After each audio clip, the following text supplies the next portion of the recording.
अपने राज्य में चले गए।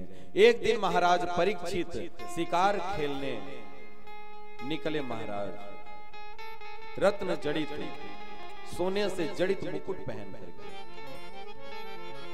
और जब शिकार करने के लिए वो गए जंगल में,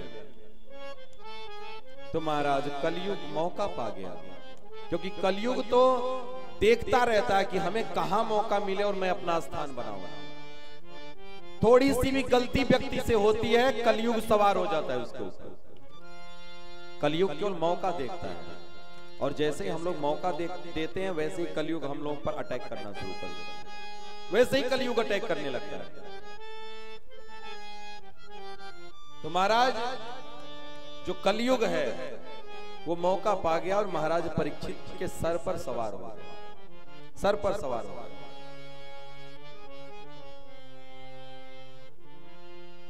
और जानते हैं, जब व्यक्ति के सर पर कलयुग सवार हो जाता है तो सबसे बड़ा नुकसान कहां पे होता है व्यक्ति को? उसकी जो बुद्धि है ना, वो सही चीज को काटना शुरू कर देगी और गलत रास्ते पर चलना शुरू कर देगी। सही बातों को इग्नोर करने लगेंगे आप और गलत रास्तों को अपनाने लगेंगे। कलयुग का सबसे प्लस पॉइंट है।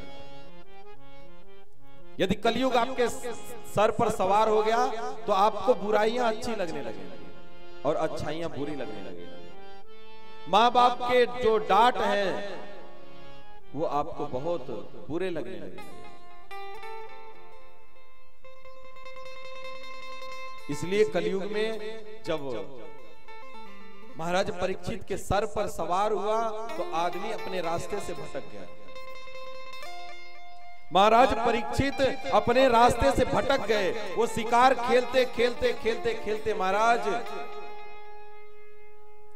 अपने पथ से भटक गए, और भटक गए तो महाराज भूख और प्यास ने उनको व्याकुल कर दिया।